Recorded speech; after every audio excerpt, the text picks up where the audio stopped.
ഭയപ്പെടേണം. എന്റെ യേശു എന്നോടു കൂടെ വാഴുന്നല്ലോ, ഞാനെന്തിനു ഭയപ്പെടേണം. ക്രൂശിന്മേൽ ജയിച്ചവൻ, സാത്താനെ പരസ്യകോലമാക്കിയവൻ. ക്രൂശിന്മേൽ ജയിച്ചവൻ, സാത്താനെ പരസ്യകോലമാക്കിയവൻ. എന്റെ യേശു എന്നോടു കൂടെ വാഴുന്നല്ലോ, ഞാനെന്തിനു ഭയപ്പെടേണം.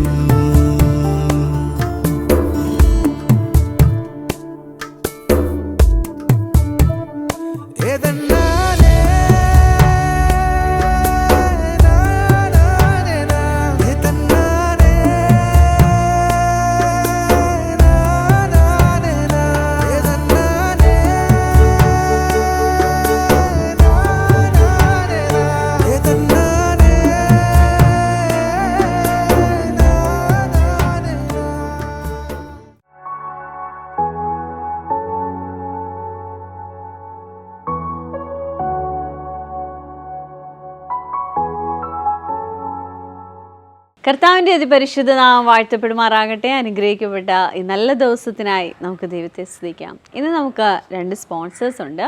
അത് തിരുവല്ലയിൽ നിന്നും അന്നമ്മ ആൻഡ് വർഗീസ് ആണ്. ഈ കുടുംബം നമ്മളോട് പറയുന്നത് തൻ്റെ മകന് 35 വയസ്സുണ്ട്, മകൻ്റെ വിവാഹം നടക്കണം, അതോടൊപ്പം തന്നെ BR കോഴ്സ് കംപ്ലീറ്റ് ചെയ്യാൻ കഴിയണം. നമുക്കൊരു നിമിഷം ഈ കുടുംബത്തിന് വേണ്ടി പ്രാർത്ഥിക്കാം. കർത്താവെ, ഞങ്ങൾ ഒരുമിച്ച് ഈ കുടുംബത്തെ അവിടുത്തെ കരങ്ങളിൽ ഏൽപ്പിക്കുന്നു. കർത്താവെ, ആ മകൻ്റെ മേൽ ദൈവത്തിൻ്റെ കൃപ ചലിക്കണം. അപ്പോൾ കർത്താവെ, പ്രാർത്ഥിക്കുന്ന ഓരോ വിഷയത്തിന്മേലും ദൈവത്തിൻ്റെ വിടുതലുണ്ടാകട്ടെ. കർത്താവെ, ആ വീട്ടിലൊരു ദൈവിക സന്ദർശനം ഉണ്ടാകണം. കർത്താവെ, ഒരു ഭാരപ്പെടുന്ന ഓരോ വിഷയത്തിനുമേലും കർത്താവിൻ്റെ കൃപ ചലിക്കണം. ആ മകൻ്റെ ലൈഫിൽ അപ്പോൾ തൻ്റെ കോഴ്സ് കംപ്ലീറ്റ് ചെയ്യാൻ കഴിയണം. അസാധ്യങ്ങളെ സാധ്യമാക്കുന്ന നല്ല ദൈവമേ, കർത്താവെ, മകൻ്റെ വിവാഹം നടക്കണം. കർത്താവെ, ഈ കാര്യങ്ങളുടെ മേലെല്ലാം നിൻ്റെ കൃപ ചലിക്കണം. അപ്പോൾ ഇളയ മകൻ്റെ ഭാവി അനുഗ്രഹിക്കപ്പെടണം. ആ മകന് നല്ലൊരു ജീവിതം ഉണ്ടാകട്ടെ. കർത്താവെ, അപ്പോൾ ആ മകന് ഭാവിയുടെ മേൽ കർത്താവിൻ്റെ കൃപ ചലിക്കണം. അതേപോലെ യേശുവിൻ്റെ ആരോഗ്യം അനുഗ്രഹത്തോടെ ആകണം. അപ്പോൾ എല്ലാ ബലഹീനതകളും മാറിപ്പോകട്ടെ. കർത്താവെ, ദൈവത്തിൻ്റെ സൗഖ്യം ചലിക്കട്ടെ. അപ്പോൾ ബ്രദറിന് വേണ്ടി പ്രാർത്ഥിക്കുന്ന കർത്താവെ, നന്നായി വണ്ടി ഓടിക്കുവാൻ കഴിയണം. അതോടൊപ്പം തന്നെ കാലുകളിലെ പ്രയാസം മാറിപ്പോകട്ടെ. യേശുവേ, നിൻ്റെ കൃപയ്ക്കായി നന്ദി പറയുന്നു. കാലുകളിലെ പ്രയാസം മാറിപ്പോകട്ടെ, സൗഖ്യമുണ്ടാകട്ടെ. അപ്പോൾ thank you Jesus, thank you Jesus, thank you Jesus. കർത്താവെ, കുടുംബത്തെ ഞങ്ങൾ അനുഗ്രഹിക്കുന്നു. അപ്പം അതോടൊപ്പം തന്നെ ഒരു വെൽവിഷർ നമ്മളോടൊപ്പം ആയിരിക്കുകയാണ്. വെൽവിഷർ പറയുന്നത് തൻ്റെ മകളുടെ ബർത്ത്ഡേ ആണ്. മോളോടുള്ള ബർത്ത്ഡേ വിഷസ് അറിയിക്കുന്നു. കർത്താവിൻ്റെ കൃപയും നിറവും മകളുടെ ലൈഫിലുണ്ടാകട്ടെ. അപ്പോൾ ആ എല്ലാ ബലഹീനതയിൽ നിന്നും ആ കുഞ്ഞിനെ വിടുവിക്കണം. അപ്പോൾ ആ മകളെ ഞങ്ങൾ അനുഗ്രഹിക്കുന്നു. കർത്താവിൻ്റെ കൃപയിൽ, അപ്പോൾ ആ നിറവിൽ, ദൈവസ്നേഹത്തിൽ ആ കുഞ്ഞായിത്തീരട്ടെ. ദൈവത്തിൻ്റെ നിറവ് ആ കുഞ്ഞിൽ നിറയട്ടെ. അപ്പോൾ അതേപോലെ യേശുവിൻ്റെ ഫാമിലി ലൈഫിലുണ്ടായിരിക്കുന്ന എല്ലാ വിള്ളലുകളും മാറട്ടെ. അപ്പോൾ തങ്ങളുടെ ഇടയിലുണ്ടായിരിക്കുന്ന ചെറുച്ചക്കുറവ് മാറട്ടെ. അപ്പോൾ അവരുടെ ജീവിതത്തിൽ ദൈവത്തിൻ്റെ വഴികൾ തുറക്കണം. അപ്പോൾ കർത്താവെ, അവർ ഒരുമിച്ചായിരിക്കുവാൻ തക്കോണം ദൈവത്തിൻ്റെ പ്രവൃത്തി ഉണ്ടാകണം. അപ്പോൾ പിശാചിൻ്റെ തന്ത്രങ്ങൾ കർത്താവെ അവരുടെ ലൈഫിൽ കൊണ്ടുവന്ന എല്ലാ വേദനയുടെ അനുഭവങ്ങളും മാറിപ്പോകട്ടെ. അപ്പോൾ യേശുവിൻ്റെ നാമത്തിൽ ഞങ്ങൾ അനുഗ്രഹിച്ച് പ്രാർത്ഥിക്കുന്നു. Thank you Jesus. അപ്പോൾ ഈ കുടുംബം രണ്ടും അനുഗ്രഹത്തോടെ കർത്താവിൻ്റെ നിറവിലാകട്ടെ. അപ്പോൾ ഇവർ പ്രാർത്ഥിക്കുന്ന വിഷയത്തിന്മേലെല്ലാം ദൈവത്തിൻ്റെ കൃപ ചലിക്കണം. സ്വർഗീയ പിതാവേ, അവിടെ ഞങ്ങളുടെ പ്രാർത്ഥന കേട്ടതിനായി സ്തോത്രം. Thank you Jesus. ഇന്ന് ഈ പ്രോഗ്രാം സ്പോൺസർ ചെയ്ത 2 കുടുംബങ്ങളോടുമുള്ള നന്ദി അറിയിക്കുകയാണ്. TV പ്രേക്ഷക സംഗമം കട്ടപ്പനയിൽ ജൂലൈ 24 രാവിലെ 10:30 മുതൽ. സ്ഥലം Kattappana municipal town hall, Aishwarya തിയേറ്ററിന് സമീപം. TV പ്രേക്ഷക സംഗമം തൃശൂരിൽ ജൂലൈ 25 രാവിലെ 10:30 മുതൽ. സ്ഥലം town hall, Thrissur. Miracle Sunday തിരുവനന്തപുരത്ത് ജൂലൈ 28 രാവിലെ 11 മണി മുതൽ. സ്ഥലം AJ ഹാൾ, കുമാരപുരം. ഇന്ന് നമ്മൾ കേൾക്കാൻ പോകുന്നത്, നമ്മൾ ക്രിസ്തുവിനെ അറിഞ്ഞാൽ ആ സമയം മുതൽ പരിശുദ്ധാത്മാവ് നമ്മുടെ ഉള്ളിൽ വരുവാനിടയാകും. പരിശുദ്ധാത്മാവിനെ കുറിച്ച് പറയുന്നത്, പരിശുദ്ധാത്മാവ് ഒരു നല്ല കൗൺസിലറാണ്. അന്നു മുതൽ, ഞാൻ യേശുവിനെ അറിഞ്ഞ ആ സമയം മുതൽ ഞാനൊരു കൗൺസിലർ ബോർഡിൻ്റെ അകത്താണായിരിക്കുന്നത്. ആ കൗൺസിൽ ബോർഡിനകത്തിലെ പല തീരുമാനങ്ങളും പരിശുദ്ധാത്മാവിനെ അറിയിക്കുവാനിടയാകും. അന്നു മുതൽ ഞാൻ ആയിരിക്കേണ്ട വഴികളെ ദൈവം എന്നെ ഉപദേശിക്കുവാനിടയാകും. ഞാൻ കർത്താവിൻ്റെ രാജ്യത്തിൽ ചെയ്യേണ്ടതെന്ത്, എൻ്റെ ലൈഫിൽ എന്തൊക്കെ തീരുമാനങ്ങളാണ് ഞാൻ എടുക്കേണ്ടത്. പല കാര്യങ്ങളിലും എൻ്റെ മാത്രം തീരുമാനമല്ല, വേറെ ദൈവത്തിൻ്റേതായ അല്ലെങ്കിൽ സ്വർഗത്തിൻ്റേതായ ചില തീരുമാനങ്ങളും കൂടെ ഞാൻ അന്നു മുതൽ അറിയുവാനായി തുടങ്ങും. അന്നു മുതൽ അത് എൻ്റെ ഹൃദയത്തിൽ കർത്താവ് സംസാരിക്കും. ഹല്ലേലൂയ. നിങ്ങൾ ദർശനം കാണുമ്പോൾ അല്ലെങ്കിൽ നിങ്ങൾ സ്വപ്നം കാണുമ്പോൾ ദൈവത്തിൻ്റെ ശബ്ദം നിങ്ങളുടെ അടുക്കൽ വരുമ്പോൾ, ഹല്ലേലൂയ, നിങ്ങൾ യഥാർത്ഥത്തിൽ ദൈവത്തിന് നിങ്ങളെക്കുറിച്ചുള്ള ഉദ്ദേശത്തെ അല്ലെങ്കിൽ നിങ്ങൾ ആ ബോർഡിലെ മെമ്പറാകുന്നു, സ്വർഗത്തിലെ മെമ്പറാകുന്നു, ആ കൗൺസിൽ ബോർഡിൻ്റെ മെമ്പറാകുന്നു എന്നൊരു യാഥാർത്ഥ്യം കൂടെ തിരിച്ചറിഞ്ഞാട്ടെ. ഹല്ലേലൂയ. ഇന്നത്തെ മെസ്സേജ് കേൾക്കുമ്പോൾ ഞാൻ ഈ പറഞ്ഞത് എന്താണെന്ന് നിങ്ങൾക്ക് കുറച്ചും കൂടെ വ്യക്തമായി മനസ്സിലാകും. നമുക്ക് മെസ്സേജിലേക്ക് പോകാം.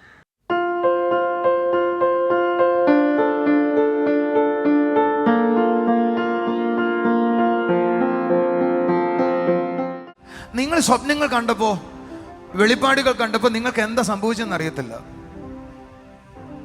നിങ്ങൾക്ക് സംഭവിച്ചത് എന്താണെന്ന് ഞാൻ പറയാം. You are entering A counselling board. നീ ഒരു ആലോചന സഭയ്ക്കകത്തേക്ക് കയറുക. നിങ്ങൾ ഒരു 4 പേര് വരാവും, 4 കസേര എടുക്കാവും, എന്നിട്ട് വട്ടത്തിൽ നിന്നിടാവും. നിങ്ങൾക്ക് ആർക്കെങ്കിലും അറിയാം ഇതെന്താന്ന്? ഇത് പറഞ്ഞുകൊണ്ടിരിക്കുമ്പോൾ ചിലരുടെ മേൽ ആ അഭിഷേകം വ്യാപരിക്കാൻ പോവുക കേട്ടോ. ഞാൻ ഇതിനെ വിളിക്കും ഗോഡ്ലി കൗൺസിൽ, ദൈവത്തിന്റെ സ്വർഗീയമായ കൗൺസിൽ എന്ന് വിളിക്കും. ഒരാളും കൂടെ വരാം, സോളിങ് വരാം. കം സോളി എവിടെ ഇരുന്നേ? ജോനുമുള്ള ഒരാൾ സ്വപ്നങ്ങൾ കാണുകയാണ്. സത്യത്തിൽ സംഭവിക്കുന്നത് പിതാവാം ദൈവവും ഈ വ്യക്തിയും തമ്മിൽ കണക്ട്, അല്ലെ പരിശുദ്ധാത്മാവും ഈ വ്യക്തിയും തമ്മിൽ സംസാരിക്കാൻ തുടങ്ങുക. ഒരു നല്ല ഹല്ലേലൂയ പറയാവോ? ഇയാൾ ഇതിലേക്ക് സംസാരിച്ചു തുടങ്ങിയാൽ അടുത്തത് ഇയാളെ ദൈവം ഈ കൗൺസിലിലേക്ക് ഇൻട്രൊഡ്യൂസ് ചെയ്യാനായി തുടങ്ങും. സ്വർഗത്തിൽ ഒരു ആലോചന കൂട്ടമുണ്ട്. സ്വർഗത്തിൽ ഒരു ആലോചന കൂട്ടമുണ്ട്. ജോയിന്റെ മോള് ഈ വർഷം എന്ത് ചെയ്യണമെന്ന് ആ സ്വർഗത്തിലെ പ്ലാനാ തീരുമാനിക്കുന്നേ.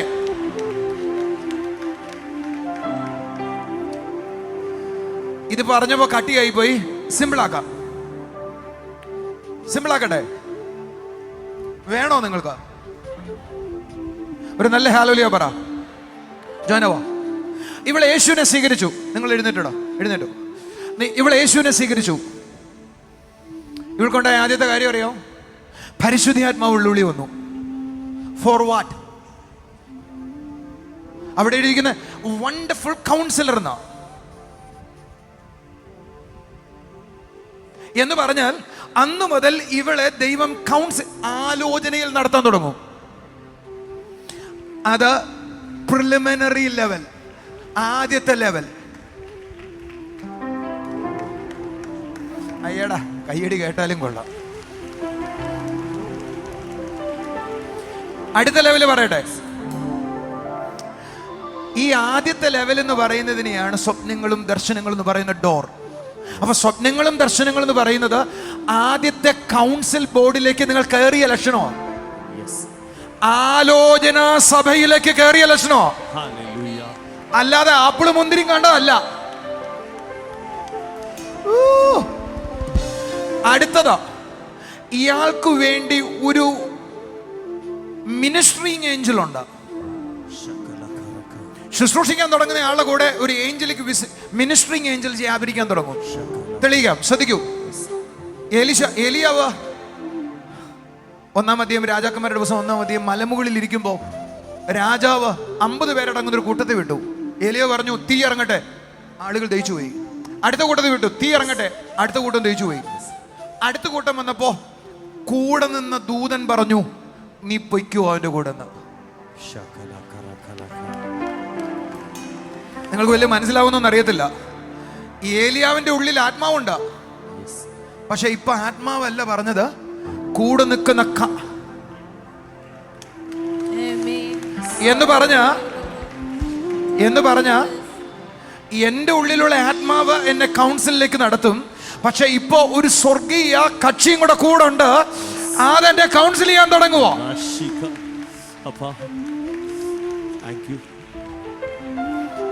ഇനി ഞാൻ പറയുന്നത് ശ്രദ്ധിച്ചു കേട്ടോ.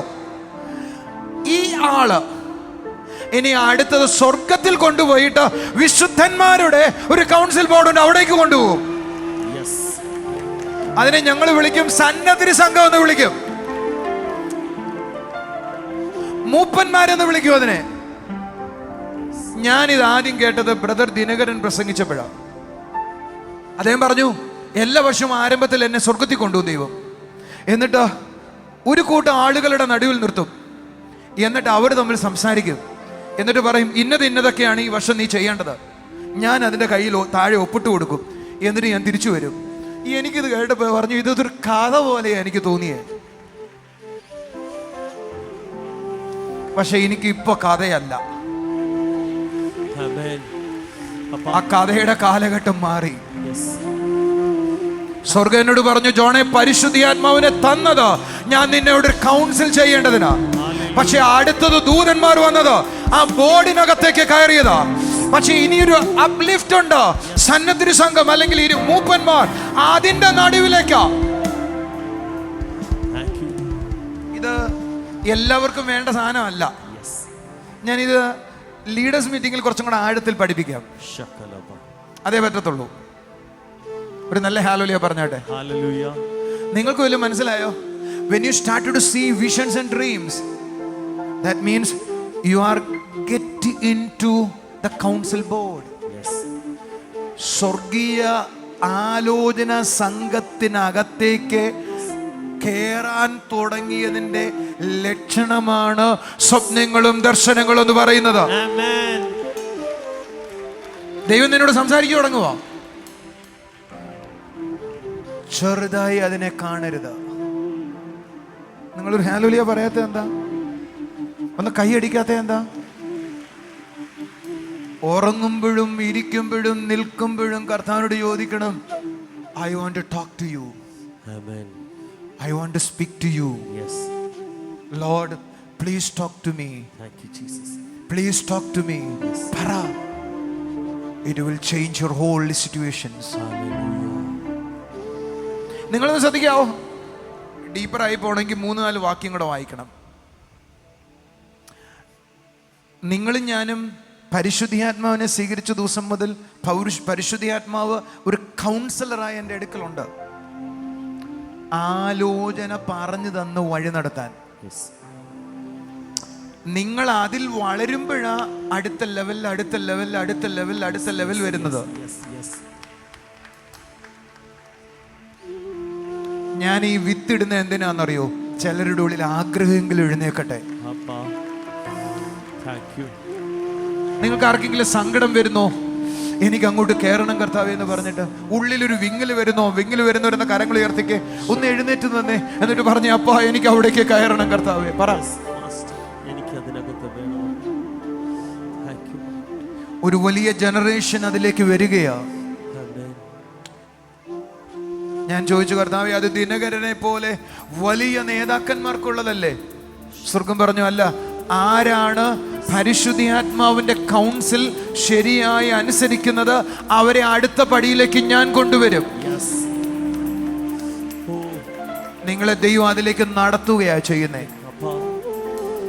ഇനി അടുത്ത വാചകം നിങ്ങൾക്ക് ഞാൻ വാക്യങ്ങൾ വായിക്കാതെ പറയുക, ശ്രദ്ധിച്ചോണേ. ഒന്ന്, കൗൺസിൽ, പരിശുദ്ധാത്മാവിന്റെ കൗൺസിൽ എനിക്ക് തരും.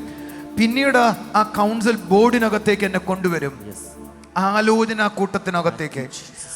അവിടെ വെച്ച് ദൈവം വ്യക്തിപരമായി വ്യക്തികളോട് ഉടമ്പടികൾ ഉണ്ടാക്കുന്നത്. ഇത് കുറച്ച് ഡീപ്പറായ കാര്യമാണ്, വേണമെങ്കിൽ നിങ്ങൾ സ്വീകരിച്ചോ. നിങ്ങൾക്ക് വലിയ മനസ്സിലാവുന്നു? ദൈവം ഓരോരുത്തരെയും ഓരോ പ്രസ്ഥാനമായിട്ടാണ് കാണുന്നത്. ഓരോരുത്തരോടും ദൈവം ഇടപെടുന്നത് ഓരോ വിധത്തിലാണ്. ഓരോരുത്തരോടും ദൈവം ഓരോ ഉടമ്പടികൾ വെക്കും. It is personal. എനിക്ക് എൻ്റെ ഉടമ്പടി നിന്നോട് പറയാൻ പറ്റില്ല, നിന്റെ ഉടമ്പടി എന്നോട് പറയാൻ പറ്റില്ല. കോമൺ ആയ വേദപുസ്തകത്തിലെ ഉടമ്പടികളുണ്ട്, പക്ഷെ പേഴ്സണൽ ഉടമ്പടികളുണ്ട്. എന്ന് പറഞ്ഞ ദാറ്റ് ഈസ് ഹയർ ലെവൽസ്. അങ്ങനെയുള്ള ആളുകളെ പിന്നെ അവന്റെ കണ്ണ് അവരുടെ മേൽ ഇങ്ങനെ ഇരിക്കും. They are so special. Thank you. നിങ്ങൾക്ക് എന്താ നിങ്ങൾ യാത്ര ചെയ്യുമ്പോൾ പോലീസ് എസ്കോർട്ട് വരാതെ? നിങ്ങൾ പോകുമ്പോഴെന്താ എസ്കോർട്ട് വരാതെ? ഞാൻ ഇവിടുത്തെ നല്ലൊരു പാസ്റ്റർ, എന്നിട്ട് എനിക്ക് എന്താ എസ്കോർട്ട് വരാതെ? ഞാൻ പാർലമെന്റിലെ മെമ്പർ അല്ല. പാർലമെന്റിലെ മെമ്പർ എന്ന് മാത്രമല്ല, അതിനകത്ത് കുറച്ച് ഉയർന്ന പൊസിഷൻ എനിക്കില്ല. MLA-യോ MP-യോ അല്ലെങ്കിൽ മന്ത്രിയോ ആ പൊസിഷൻ എനിക്കില്ല. ആ പൊസിഷൻ ഉണ്ടെങ്കിൽ ഞാൻ പറയണ്ട, എനിക്ക് എസ്കോർട്ട് വരാനായി തുടങ്ങും. എൻ്റെ പൊസിഷൻ തീരുമാനിക്കും ഏത് ടൈപ്പ് ഓഫ് സെക്യൂരിറ്റി എനിക്ക് വേണമെന്ന്. ഇരുന്നോളെ, ദൈവം എന്നെ പരിപാലിക്കുന്ന വിധത്തിന്റെ ലെവൽസ് എൻ്റെ ആത്മീയ പൊസിഷനോട് ബന്ധിക്കപ്പെട്ടായിരിക്കുന്നേ. ഞാനിതെല്ലാം വാക്യത്തിൽ നിന്നാണ് പറയാൻ ആഗ്രഹിക്കുന്നത് കേട്ടോ. നിങ്ങൾ ശ്രദ്ധിച്ചാൽ നമ്മുടെ പ്രശ്നം എന്താ അറിയപ്പോ? ഇവിടെ എഴുതിയിരിക്കുന്നുണ്ട്, ഞാൻ നിന്നെ ഉപദേശിച്ചു വഴി നടക്കുന്ന വഴി കാണിച്ചു തരും, ഞാൻ നിന്റെ മേൽ ദൃഷ്ടി വെച്ച് നിനക്ക് ആലോചന പറഞ്ഞു തരും. എന്നിട്ട് പറയുവാ, നിങ്ങൾ ബുദ്ധിയില്ലാത്ത കുതിരയെയും കോവർക്കഴുതയും പോലെ ആവല്ലേ. അടുത്തിരിക്കുന്നവരോട് പറഞ്ഞ്, നിങ്ങൾ ബുദ്ധിയില്ലാത്ത കഴുതയും കുതിരയും പോലെ ആവല്ലേ. അടുത്ത അവയെ ചമയങ്ങളും കടിഞ്ഞാണുകളും മുഖപ്പട്ടുകൾ കൊണ്ടും അടക്കി വരുന്നു. അല്ലെങ്കിൽ അവയെ നിനക്ക് സ്വാധീനിക്കാൻ പറ്റത്തില്ല. ഒരാൾ വരാം, വാ അങ്ങോട്ട് തിരിഞ്ഞു തന്നെ. ഇത് തുടച്ചേരത്തിന് കുതിരയോ കഴുതയോ ഏതോ ആണ്. ഇതിനെ സ്വാധീനിക്കണം എന്ത് വേണമെന്ന് പറ. എന്ത് വേണം? അല്ലെങ്കിൽ ഇതിനെ നിയന്ത്രിക്കാൻ ഒക്കത്തില്ലെന്ന്. കാരണം പറഞ്ഞാൽ മനസ്സിലാകത്തില്ലെന്ന്, ബുദ്ധിയില്ലെന്ന്. പറഞ്ഞാൽ മനസ്സിലായാലല്ലേ പറഞ്ഞാൽ കേൾക്കത്തുള്ളൂന്ന്. അതുകൊണ്ട് ദൈവം അറ്റ കൈക്ക് ഇതിനെ പിടിച്ചേക്കുവാന്ന്, ഇങ്ങനെ നശിച്ചു പോകാതിരിക്കാൻ.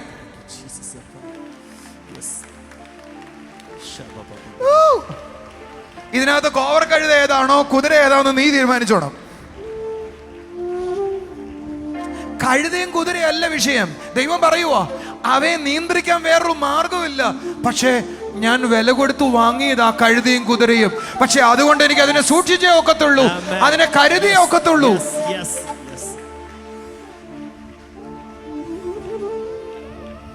നിങ്ങൾക്ക് വല്ല മനസ്സിലാവുന്നോ? നിങ്ങൾ ബുദ്ധിയില്ലാത്തവരാകരുത്. അപ്പൊ ബുദ്ധിയുള്ളവർ എങ്ങനെയായിരിക്കും? അവർ ആലോചനയാൽ നടക്കപ്പെടുന്നവരായിരിക്കും. ബുദ്ധിയുള്ളവർ എങ്ങനെയായിരിക്കും? ഞാനോ ഇദ്ദേഹമോ ബുദ്ധിയില്ലാതെയാ നടക്കുന്നതെങ്കിൽ ഞങ്ങൾ ആരാന്നാ പറയുന്നേ?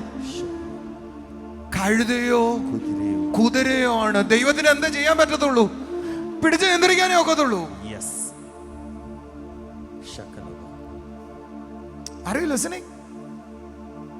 എന്നെ സീരിയസ് ആയിട്ട് ദൈവം കാണുന്നേ. നമ്മൾ ദർശനങ്ങൾ കാണുന്നില്ല, സ്വപ്നങ്ങൾ കാണുന്നില്ലെങ്കിൽ അത് എത്രത്തോളം സീരിയസ് ആണ്. അപ്പോ ദൈവത്തിന് നിയന്ത്രിക്കാൻ കഴിയത്തില്ല. അടുത്തിരിക്കുന്നവരോട് പറഞ്ഞേ, ദൈവം നിങ്ങളെ നിയന്ത്രിക്കുന്ന വിധമാണ് സ്വപ്നങ്ങളും ദർശനങ്ങളും. ക്ലിയർ?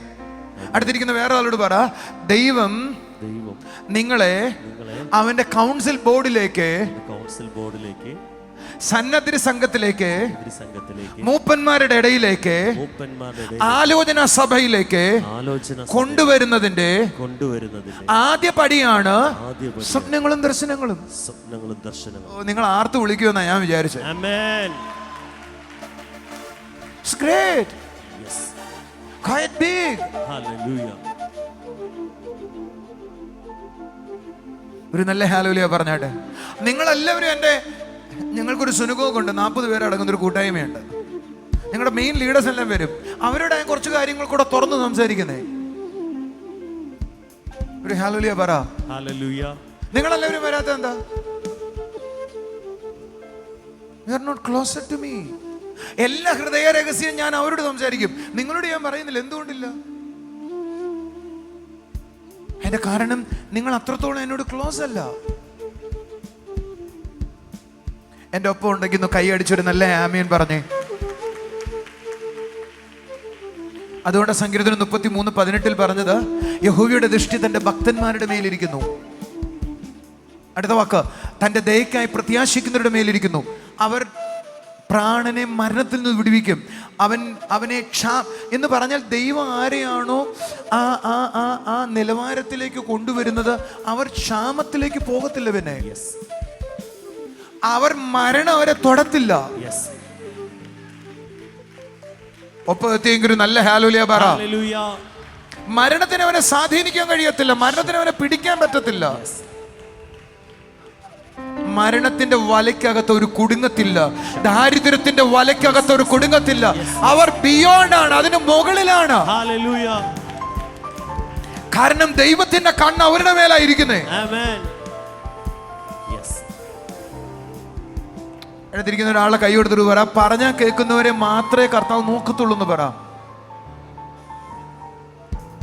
അതുകൊണ്ടാണ് കർത്താവ് പറഞ്ഞേ, ആത്മീയൻ സകലത്തെ വിവേചിക്കുന്നു, അനാത്മീയൻ ഒന്നും മനസ്സിലാക്കത്തില്ല എന്ന് പറഞ്ഞ. ദൈവം പറഞ്ഞ മനസ്സിലാക്കുന്നവർക്കോട് മാത്രമേ ദൈവത്തിന് സംസാരിക്കാൻ പറ്റത്തുള്ളൂ, അവരെ ദൈവത്തിന് നടത്താൻ പറ്റത്തുള്ളൂ.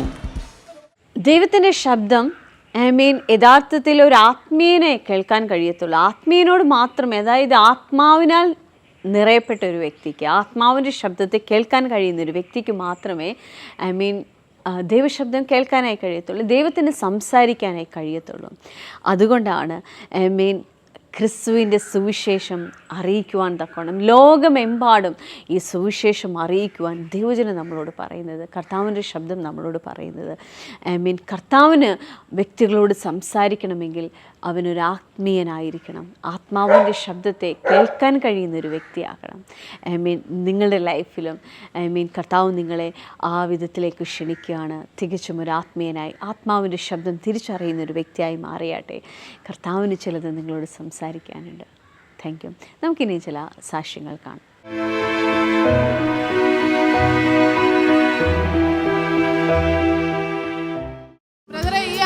ബിനുകുമാർ എന്നാണ്, ആറാലുമൂട് എന്ന സ്ഥലത്ത് നിന്ന് വരുന്നു. അങ്കിൾ ഒരു പ്രൈവറ്റ് സെക്ടറിലാണ് ജോലി ചെയ്തിരുന്നത്.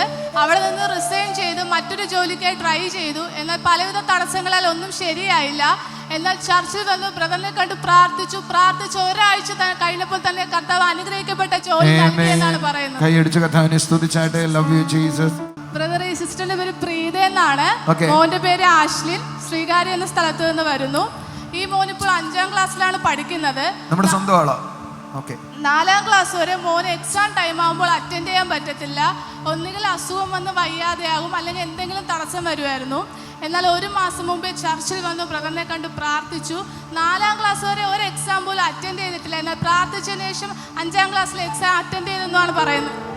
4ാം ക്ലാസ് വരെ നീ എക്സാം അറ്റൻഡ് ചെയ്തിട്ടില്ല, ഇന്ന് എക്സാം അറ്റൻഡ് ചെയ്തു. ഒന്നൊരു നല്ല ആമേ കൈയടി കൊടുത്തേ കർത്താവിനെ. ആമേ. ആ പനി ഇനി ഇല്ല, ഇനി അവനെ പനി തൊടത്തില്ല. അങ്ങനെ ഒരു നേടാ, നീ അപ്പോസ്തലനാവണം കേട്ടോ. ഒരു സിസ്റ്ററെ, വർഷങ്ങളായി ഈ ആന്റിക്കുണ്ടായിരുന്ന ചുമയും ശ്വാസം മുട്ടലും കർത്താവ് പരിപൂർണമായി മാറ്റിയ ഒരു അത്ഭുത സാക്ഷിയാണ് പറയാനുള്ളത്. ഈ ആന്റിയുടെ പേര് സുശീല എന്നാണ്, ഉഴമലക്കൽ എന്ന സ്ഥലത്ത് നിന്ന് വരുന്നു. ഈ ആന്റിക്ക് വർഷങ്ങളായി ചുമയും ശ്വാസം മുട്ടലും ഉണ്ടായിരുന്നു. ഇതിന്റെ ട്രീറ്റ്മെന്റിലായിരുന്നു, എന്നിട്ട് ഒരു വ്യത്യാസം ഉണ്ടായിരുന്നില്ല. 2024 ജനുവരി ലാസ്റ്റ് ആയപ്പോൾ ആന്റിക്ക് ചുമയും ശ്വാസം മുട്ടൽ കൂടി. അങ്ങനെ ഹോസ്പിറ്റലിൽ അഡ്മിറ്റായി 2 ദിവസം കഴിഞ്ഞപ്പോൾ ആന്റിക്ക് നീർക്കെട്ടുണ്ടാവുകയും ബ്ലഡ് മൊത്തം ഇൻഫെക്ഷൻ ആവുകയും ചെയ്തു. ആന്റി പറയുന്നത് ഒരു തുള്ളി വെള്ളം പോലും കുടിക്കാൻ പറ്റാത്ത അവസ്ഥയായിരുന്നു. എന്നാൽ ചർച്ചിൽ വിളിച്ചു പ്രാർത്ഥിച്ചു, കർത്താവ് അത്ഭുതം പ്രവർത്തിച്ചു. ആന്റി വെള്ളം കുടിച്ചു. കൂടാതെ വർഷങ്ങളായി ഉണ്ടായിരുന്ന ചുമയും ശ്വാസം മുട്ടലും കർത്താവ് പരിപൂർണമായി മാറ്റിയെന്നാണ് പറയുന്നത്. എത്ര വർഷമായിട്ടുണ്ടാവും? വർഷത്തിന് മുമ്പേ ഉണ്ടായിരുന്നു, എന്നാലും ഇപ്പം ഇടയ്ക്കിടെ ഇങ്ങനെ വന്നുകൊണ്ടിരുന്നത്. ഇത് 3ാമത്തെ പ്രാവശ്യമാണ് വന്നത്. പ്രാർത്ഥിച്ച് അതോടുകൂടി അതും മാറിപ്പോയി. അതോടുകൂടി മാറിപ്പോയി. 5 വർഷത്തോളം ഉണ്ടായിരുന്ന പ്രയാസമായിരുന്നു. എന്നാൽ പ്രാർത്ഥിച്ച ആ സമയം തന്നെ കർത്താവ് പൂർണ്ണമായി വിടുവിച്ച. ബ്ലഡിലെ ഇൻഫെക്ഷൻ എല്ലാം പോയി. കർത്താവ് കൊടുത്ത സൗഖ്യത്തിനായി സ്തോത്രം. Thank you Jesus. ആമേൻ. നാട്ടിലെ ഉണർവ് പൂവാറിൽ ഓഗസ്റ്റ് 12 വൈകുന്നേരം 6:30 മുതൽ. സ്ഥലം ശ്രുതി ഓഡിറ്റോറിയം, പൂവാർ. സമൃദ്ധിയുടെ സ്വാതന്ത്ര്യം ഓഗസ്റ്റ് 15 എറണാകുളത്ത് രാവിലെ 10:30 മുതൽ. ബ്രദർ ജോൺ താരുവും സിസ്റ്റർ സോളി ജോൺ എന്നിവർ ശുശ്രൂഷിക്കുന്നു. സ്ഥലം ടൗൺ ഹാൾ, നോർത്ത് റെയിൽവേ സ്റ്റേഷന് സമീപം, എറണാകുളം. ദൈവത്തിൻ്റെ അത്ഭുതങ്ങൾക്കായി നന്ദി പറയാം. ഒരു നിമിഷം നമുക്ക് ഒരുമിച്ച് പ്രാർത്ഥിക്കാം. കർത്താവ് ജീവിക്കുന്നു. ദൈവം ഇന്ന് നമ്മളോട് സംസാരിക്കുന്നു. പരിശുദ്ധാത്മാവ് നമ്മളിലൂടെ വസിക്കുന്നു. അവൻ നമ്മളിലൂടെ പ്രവർത്തിക്കുന്നു. നിങ്ങളായിരിക്കുന്ന ഏത് മേഖലയും അതിനെ ജയിക്കുവാൻ തക്കവണ്ണം ദൈവത്തിൻ്റെ ആത്മാവ് നമ്മുടെ മേലുണ്ട്. ഏത് പ്രശ്നമാണോ ഇപ്പോൾ നിങ്ങൾ ഫേസ് ചെയ്യുന്നത്, ആ പ്രശ്നത്തെ നോക്കിയിട്ട് പറഞ്ഞാട്ടെ, ജീവിക്കുന്നൊരു ദൈവം എൻ്റെ ഉള്ളിലുണ്ടെന്ന്. ഹല്ലേലൂയ. നമുക്കൊരു നിമിഷം പ്രാർത്ഥിക്കും. കർത്താവെ, ഞങ്ങളെ കാണുന്ന ഓരോ കുടുംബങ്ങളെയും അവിടുത്തെ കരങ്ങളിൽ ഏൽപ്പിക്കുന്നു. അപ്പോൾ കർത്താവെ, ഇവരായിരിക്കുന്ന പ്രശ്നങ്ങൾ ഏതു തന്നെയാണെങ്കിലും അവരവിടെ ദൈവത്തിൻ്റെ മഹത്വം അനുഭവിക്കുവാനിടയാകട്ടെ. അപ്പോൾ യേശുവിൻ്റെ നാമത്തിൽ പ്രാർത്ഥിക്കുന്ന കർത്താവെ, ദൈവത്തിൻ്റെ മഹത്വം അനുഭവിക്കുവാനിടയാകട്ടെ. ദൈവത്തിൻ്റെ മഹത്വം അനുഭവിക്കുവാനിടയാകട്ടെ. അപ്പോൾ താങ്ക് യു ജീസസ്. കർത്താവിനെ ഒരു കാഴ്ച കാണിക്കുകയാണ്. ഒരു വ്യക്തിയുടെ വിരലുകളിലെ നഖം അത് ഇളകി പോവുക. അത് ഒരു പ്രാവശ്യം 2 പ്രാവശ്യമൊന്നുമല്ല, അതിൻ്റെ സൈഡ് പഴുത്തിട്ട് നഖം ഇളകി പോകുന്ന ഒരു പ്രയാസം. ആ വ്യക്തിയെ കർത്താവ് സൗഖ്യമാക്കിയാണ്. പലതും ചെയ്തു നോക്കി, എന്നാൽ കർത്താവിൻ്റെ കൃപ ആ വ്യക്തിയുടെ മേൽ ചലിക്കുകയാണ്. യേശുവിൻ്റെ നാമത്തിൽ പ്രാർത്ഥിക്കുന്ന കർത്താവെ, ആ വ്യക്തി ഇപ്പോൾ തന്നെ സൗഖ്യമാകട്ടെ അപ്പാ. ഇപ്പോൾ തന്നെ സൗഖ്യമാകട്ടെ അപ്പാ.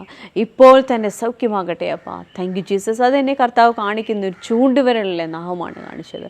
ആ വിരലിന്മേൽ കർത്താവിൻ്റെ സൗഖ്യം ചലിക്കുകയാണ്. ആമേൻ. Hallelujah, hallelujah. Thank you Jesus. അതേപോലെ ഹെർണിയയെ ബന്ധപ്പെട്ട് പ്രയാസത്തോടെ ആയിരിക്കുന്ന ഒരു വ്യക്തിയെ കർത്താവ് തൊടുകയാണ്. യേശുവിൻ്റെ നാമത്തിൽ ആ സൗഖ്യം ചലിക്കട്ടെ അപ്പാ. ആ സൗഖ്യം ചലിക്കട്ടെ അപ്പാ. യേശുവിൻ്റെ നാമത്തിൽ ആ സൗഖ്യം ചലിക്കട്ടെ അപ്പാ. Thank you Jesus. സ്വർഗീയ പിതാവേ, ഞങ്ങളോടൊപ്പം ആയിരിക്കുന്ന ഓരോ കുടുംബങ്ങളുടെ മേലും ദൈവത്തിൻ്റെ കൃപ ചലിക്കണം അപ്പാ. രോഗികൾ സൗഖ്യമാകട്ടെ കർത്താവേ. സാമ്പത്തിക മേഖലയിൽ വിടുതലുണ്ടാകട്ടെ. കുടുംബങ്ങൾ പണിയപ്പെടട്ടെ അപ്പാ. സ്വർഗീയ പിതാവേ, അവിടെ നിങ്ങളുടെ പ്രാർത്ഥന കേട്ടേനായി സ്തോത്രം. യേശുവിൻ്റെ നാമത്തിൽ തന്നെ ആമേൻ. കർത്താവിൻ്റെ കൃപയിലും നിറവിലുമായിരിക്കാം. God bless you. ആമേൻ.